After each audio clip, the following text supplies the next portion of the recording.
I would say, especially in my classes, the students are doing really well. Like even when there are noises and things like that going on, if anyone is distracted and looking at it, it's usually me first. So the students tend to be, focused on what they're supposed to do, and seems to be having very little negative impact.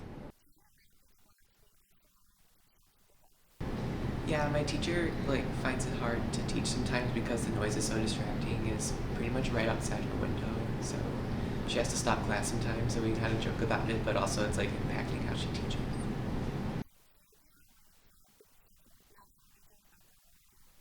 Unless, like I said, it's making a lot of noise and it's noticeable, there's no really impact on construction.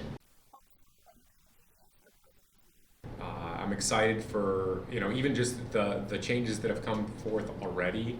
I think the school has just the new facade in the front. It's got a nice facelift that was very much needed.